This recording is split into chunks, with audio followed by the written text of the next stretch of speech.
சுரக்காய் வச்சு ஊறுக்க அரைக்கலாம். ரொம்ப நல்லாயிருக்கும் இது சாப்பிட்றதுக்கு. இதை எப்படி அரைக்கிறதுன்னு பார்க்கலாம். சுரக்காய் தோல் வச்சு நம்ம செய்ய போகிறோம். பீர்க்கங்காய் தோலில் நம்ம வச்சு செஞ்சிட்டோம், கோஸில் செஞ்சுருக்கோம். இப்போ சுரக்காய் தோலில் வந்து எப்படி நம்ம சட்னி அரைக்கிறதுன்னு பார்க்கலாம். ரொம்ப நல்லாயிருக்கும் சாப்பிட்றதுக்கு. அது எப்படி அரைக்கிறதுன்னு பார்க்கலாம். அதுக்கு தேவையான பொருட்கள்: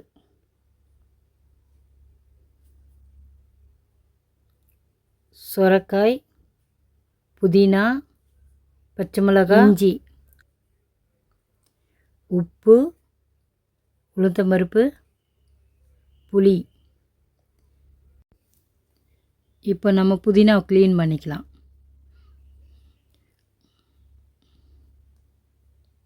புதினா எல்லாத்தையும் க்ளீன் பண்ணிக்கலாம்.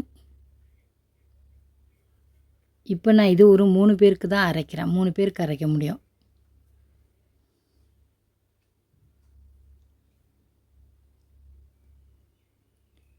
புதினா எல்லாத்தையும் க்ளீன் பண்ணியாச்சு.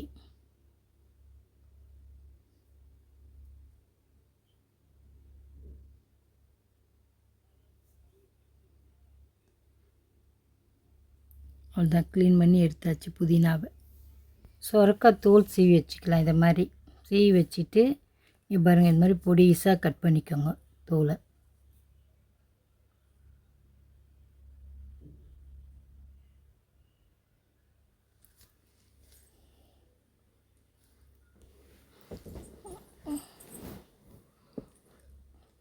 நம்ம பெருசாக இருக்கும் சுரக்காய் சீவும்போது இது மாதிரி பொடிசாக கட் பண்ணி வச்சுக்கோங்க.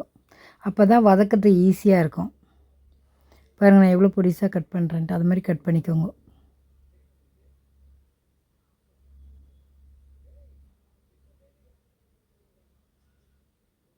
அவ்வளோதான், சுரக்காய் தோலும் கட் பண்ணியாச்சு. பொடிசாக கட் பண்ணி வச்சுக்கோங்க.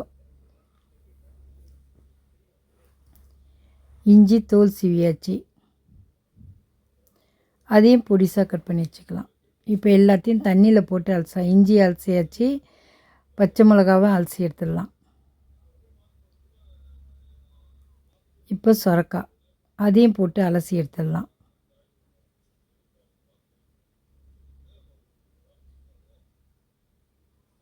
இந்த மாதிரி அலசி எடுத்துருங்க.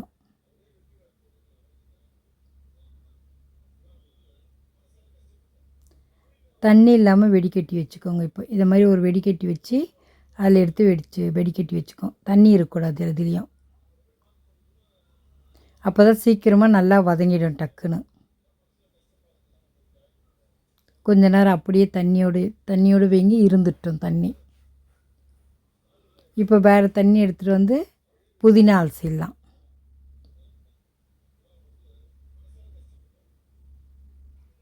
புதினாவை அலசி எடுத்து வச்சலாம். தண்ணி இருக்கக்கூடாது, நல்லா பிழிஞ்சு எடுத்து வச்சுருங்க. இதுவும் தண்ணி இருக்கக்கூடாது, நல்லா பிழிஞ்சு எடுத்து வச்சுருங்க தண்ணி இல்லாமல். இது மாதிரி பச்சை மிளகாய் கட் பண்ணி வச்சுக்கோங்க. நடுவில் ஒரு கோடு போட்டு இது மாதிரி கட் பண்ணி வச்சுங்க. முழுசாக இருந்தால் வெடிச்சிடும் டப்புன்னு, அதனால் இது மாதிரி போட்டு வச்சிங்கன்னா வெடிக்காது. இஞ்சி பொடிசாக கட் பண்ணி வச்சுக்கோங்க. வதக்க போகிறோம் எல்லாமே, அதனால் பொடிசாக கட் பண்ணி வச்சுங்க.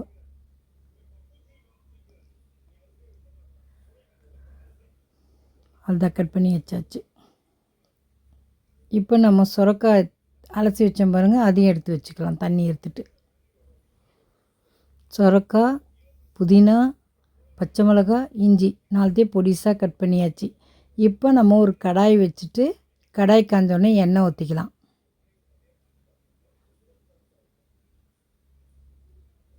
எண்ணெய் ஊற்றி எண்ணெய் காஞ்ச உடனே உளுந்தம்பருப்பு போட்டு வதக்கலாம்.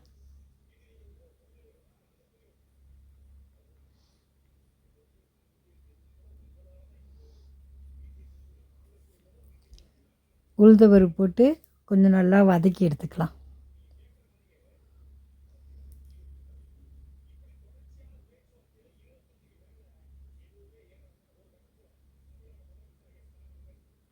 நல்லா வதக்குங்க உளுத்தம்பருப்பு, அப்போ தான் நல்லாயிருக்கும். லைட்டாக வதக்கிட்டு எடுக்காதீங்க, நல்லா வதக்கணும். இதை பாருங்கள், இதை மாதிரி வதங்கணும் உளுந்து. அப்போ தான் ரொம்ப நல்லாயிருக்கும் வாசனையாக அரைச்சா.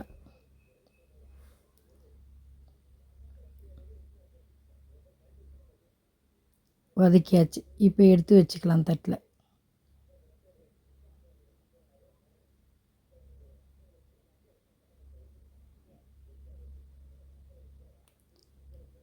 எண்ணெயை எடுத்துட்டு எடுத்து வச்சுப்போம்.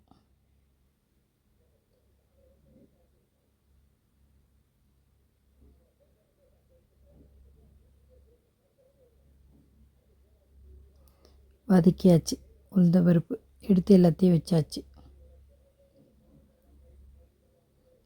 இப்போ நம்ம இஞ்சியை போட்டு வதக்கிடலாம்.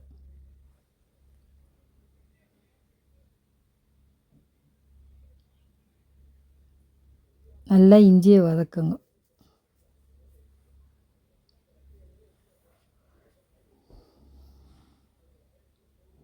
நல்லா வதக்குங்க. நான் எப்படி வதக்குறேன்னு பாருங்க. அது நல்லா இதை மாதிரி வதக்கிட்டிங்களா? இப்போ இதையும் எடுத்து வச்சிடலாம் ஒரு தட்டில்.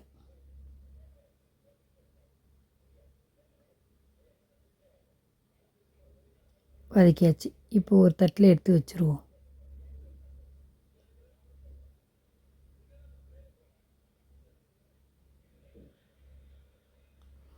அதான் வதக்கியாச்சு.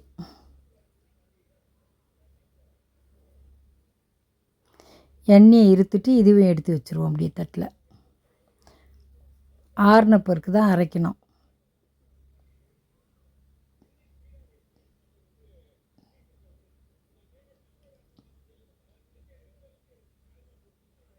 இப்போது புதினா போட்டு வதக்கிடலாம். புதினாவில் தண்ணி இருக்குது, அதனால் கொஞ்சம் அப்படியே படப்படன்னு வருது. தண்ணி இருத்துட்டு போடுங்க நீங்கள். ஒரு வதக்கி எடுத்துடலாம். புதினாவை ரொம்ப நேரம் வதக்க வேணாம். அவ்வளோதான், புதினாவை எடுத்துடலாம். ஒரே ஒரு வதக்கு எடுத்துருவோம். ரொம்ப நேரம்லாம் புதினா வதக்க வேணாம்.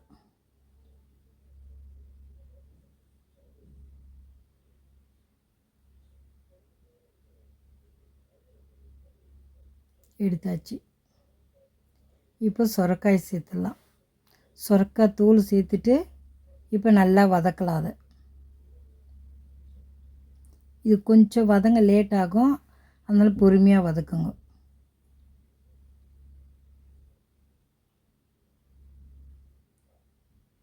நல்லா வதக்கிட்டிங்கன்னா ரொம்ப நல்லாயிருக்கும் ஊறுகாய்.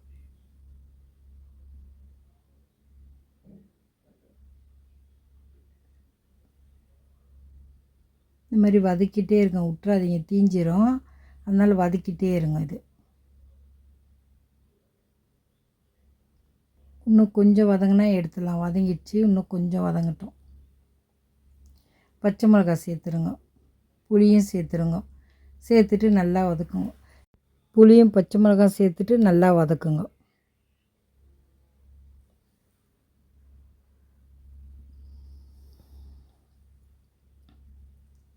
சொன்னல, சுரக்காய் கொஞ்சம் நேரம் பொறுமையாக வதக்கினா தான் வதக்க முடியும்.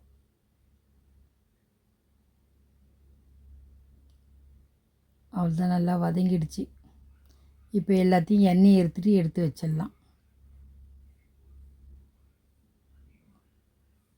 சுரக்காய் வதங்கிடுச்சு. புளி, சுரக்காய், பச்சை மிளகாய் மூணுத்தையும் வதக்கியாச்சு. இப்போ எண்ணெயை எடுத்து தட்டில் வச்சிடலாம். சுரக்காயில் சுரக்காய் தோல் இந்த மாதிரி வதங்கணும். எல்லாத்தையும் எண்ணெய் தட்டில் எடுத்து வச்சுருங்க. இப்போ இது எல்லாம் ஆறின பிறகு தான் நம்ம அரைக்க போகிறோம். சூட்டோடு அரைக்கக்கூடாது, நல்லா ஆறட்டும். நீங்கள் எவ்வளோ சுரக்காய் தோல் போட்டாலும் ரொம்ப நல்லாயிருக்கும். நிறைய வச்சு கூட அரைக்கலாம். எல்லாத்தையும் ஆற வச்சிடலாம். இப்போது இந்த மாதிரி ஒரு கிண்ணத்தில் தட்டிலையோ போட்டு ஆற வச்சிடலாம். அது கூட உப்பு சேர்த்துருங்க. சேர்த்துட்டு நல்லா ஆறட்டும். இப்போ சூடு ஆறிடுச்சு. இப்போ ஜாரில் எடுத்து போட்டு அரைச்சிடலாம்.